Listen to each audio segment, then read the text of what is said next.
নমস্কাৰ। সত সাহেব ছাৰ। কি নাম হয় আপোনাৰ? চন্দ্ৰিকা দাসী। ক'ৰ পৰা আহিছে আপুনি? গাঁও দতৰংগী, ছত্তীশগড়, ভাটাপাৰা। সন্ত ৰামপালদেৱ মহাৰাজৰ পৰা আপুনি নাম দীক্ষা কেতিয়া ল'লে? 10 জানুৱাৰী 2019। সন্ত ৰামপালদেৱ মহাৰাজৰ পৰা নাম দীক্ষা লোৱাৰ আগতে আপুনি কি ভক্তি সাধনা কৰিছিল? মই সন্ত ৰামপালদেৱ মহাৰাজৰ পৰা নাম দীক্ষা লোৱাৰ আগতে দুৰ্গা, গণেশ, শংকৰ আৰু অন্য দেৱ দেৱতাৰ পূজা কৰিছিলোঁ। তেন্তে সন্ত ৰামপালদেৱ মহাৰাজৰ শৰণলৈ কেনেকৈ আহিলে?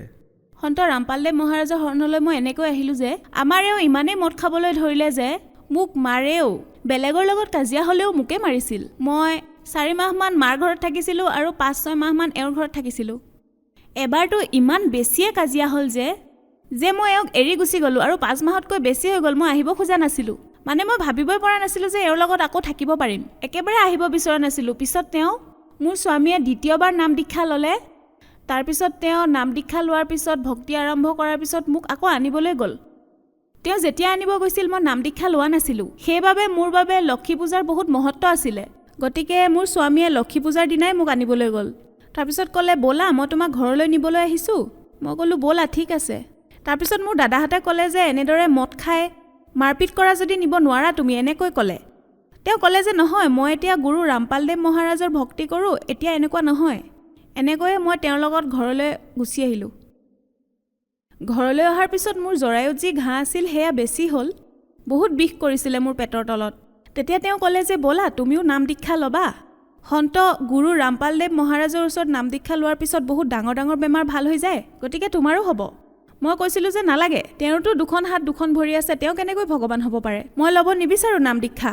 এনেকৈ কৈছিলোঁ। এনেকৈ কৈ মই পিছুৱাই আছিলোঁ।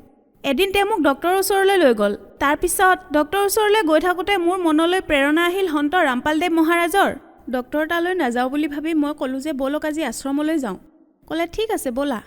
মইতো মালিকৰ শৰণলৈ অহাটোৱে বিচাৰিছিলোঁ আৰু নাম দীক্ষা লৈ নিজৰ কল্যাণ কৰোৱা। তাৰপিছত মই আশ্ৰমলৈ গ'লোঁ। সদগুৰু ৰামপালদেৱ মহাৰাজৰ পৰা মই আশ্ৰমত নাম দীক্ষা ল'লোঁ। সন্ত ৰামপালদেৱ মহাৰাজৰ পৰা নাম দীক্ষা লোৱাৰ পিছত কিবা লাভ হ'লনে? হয়, সদগুৰু ৰামপালদেৱ মহাৰাজৰ শৰণলৈ অহাৰ পিছত মোৰ লাভ হ'ল। মানসিক লাভ, শাৰীৰিক লাভ, আধ্যাত্মিক লাভ, সকলো ধৰণৰ লাভ হ'ল।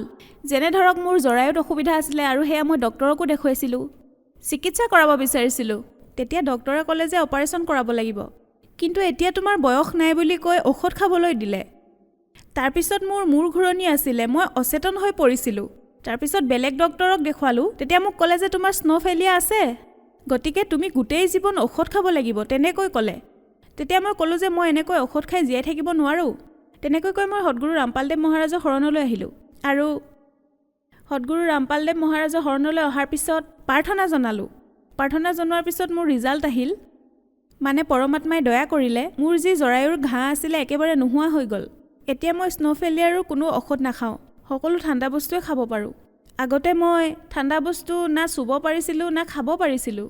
মোক স্ন' ফেলিয়াই বহুত অশান্তি দিছিলে, মই ঠাণ্ডা বস্তু খাব পৰা নাছিলোঁ। এতিয়া মই ঠাণ্ডা বস্তু খাব পাৰোঁ, যেনে সাবুদানা, চুজি, এই সকলোবোৰ খাব পাৰোঁ সদগুৰু ৰামপালদেৱ মহাৰাজৰ কৃপাত। কিছুদিনৰ কথা, মই মানে আমাৰ ইয়াতে ভাটাপাৰা দতৰংগীত নিজৰ গাঁৱত থাকোঁ আৰু তাতে এটা প্ৰাইভেট কোম্পেনী আছে, লোহাৰ কোম্পেনী, ভিলাইত। তাতে মই আৰু মোৰ স্বামীয়ে কাম কৰোঁ। গতিকে কোম্পেনীলৈ কাম কৰিবলৈ আমি গৈ থাকোঁতে ৰাস্তাতে আমাৰ ওচৰত পইচা কম আছিলে। তাৰে আমি ল'ৰা ছোৱালীক আধা পইচা দি দিছিলোঁ কান্দি থকাৰ বাবে। ভাবিলোঁ বেগত আৰু পইচা থাকিব পাৰে, মাত্ৰ 300 টকাহে আছিলে। 300 টকাত আমি কেৱল ৰায়পুৰলৈকেহে যাব পাৰিছিলোঁ, ভিলাইলৈ যাব নোৱাৰোঁ। তাৰপিছত মোৰ স্বামীয়ে ক'লে যে আধা দূৰলৈকে এনেকৈয়ে যাম। আমি এনেকৈ গৈ থাকোঁতে 4খন বাছ গুচি গ'ল। আমি চায়ে থাকিলোঁ, খোজকাঢ়িয়ে থাকিলোঁ। 4খন বাছ যোৱাৰ পিছত পাছফালৰ পৰা নাজানো ক'ৰ পৰা এখন মেজিক গাড়ী আহিল। সেই গাড়ী চলোৱা দাদাজনে ৰখালে, সুধিলে ক'লৈ যাবা, আৰু ক'লে আহা বহাহি। আমি ভাবিলোঁ যে মোৰ স্বামীয়ে অলপ গুণগুণালে, দাদাজনে পইচা খুজিব পাৰে, আমাৰ হাতত পইচা কম আছে।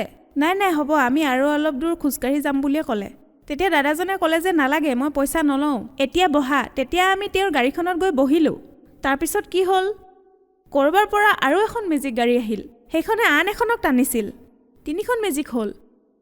তেতিয়া সেই দাদাজনে আমাক সেইখন মেজিকৰ পৰা নমাই আন এখন মেজিকত বহালে, যিখনে টানি আছিল। তাৰপিছত আমি প্ৰশ্ন নকৰাকৈ সেইখন মেজিকত বহিলোঁ। সেইখন মেজিকত বহাৰ পিছত আমি এনেকুৱা অনুভৱ কৰিলোঁ যে সেইখন যেন চলা নাই, উৰিহে আছে। আৰু মানে তাত চাগে পৰমাত্মা ৰামপালদেৱ মহাৰাজ বহি আছিল ৰথৰ দৰে। আৰু আমাৰ এনেকুৱা লাগিছিল যেন এইখন মেজিক চলি থকা নাই উৰিহে আছিল আৰু আমি যেন ৰথত বহি আছোঁ এনেকুৱা লাগিছিল আৰু আমি ঘৰ পোৱালৈকে 6 বাজি গৈছিল ভিলাই পোৱালৈকে আৰু ঘৰ পোৱাৰ পিছত আমি দেখিলোঁ যে আমাৰ ওচৰত 50-60 টকামান বাচিহে গৈছিল তেতিয়া আমি দণ্ডৱত প্ৰণাম কৰিলোঁ আৰু ক'লোঁ মুক্তিদাতা সদগুৰু ৰামপালদেৱ মহাৰাজ এনেকৈয়ে আমাক দয়া কৰি থাকক পইচাৰ বহুত অসুবিধা হৈছিল ভকতদেৱ মই কাপোৰ চিলাই কৰোঁ টেইলৰিং কৰোঁ তাৰ পিছতো পইচাৰ বহুত অসুবিধা হয় আৰু তেওঁ মদ খাইছিল মোৰ স্বামীয়ে সেইকাৰণে আমি বাহিৰলৈ কামতো যাব নোৱাৰিছিলোঁ এওঁৰ লগত ওলাই যাবলৈ মানে বহুত অসুবিধা হৈছিল এতিয়া সদগুৰু ৰামপালদেৱ মহাৰাজৰ শৰণলৈ অহাৰ পিছত মদ খাবলৈ একেবাৰে এৰি দিছে গতিকে আমি দুয়ো একেটা কোম্পানীতে কাম কৰোঁ ভিলাইত আৰু আমাৰ আৰ্থিক স্থিতি ঠিক হৈ গ'ল এতিয়া মোৰ স্বামী আগতকৈ ভাল হ'ল একেবাৰে নিচা নকৰে না কাৰোবাৰ লগত হাই কাজিয়া কৰে সন্ত ৰামপালদেৱ মহাৰাজৰ পৰা নাম দীক্ষা লোৱাৰ পিছত আপোনাৰ বহুত লাভপ্ৰাপ্ত হ'ল গতিকে সন্ত ৰামপালদেৱ মহাৰাজৰ পৰা নাম দীক্ষা কেনেকৈ ল'ব পাৰি সাধনা চেনেলত সদগুৰু ৰামপালদেৱ মহাৰাজৰ সৎসংগ চলে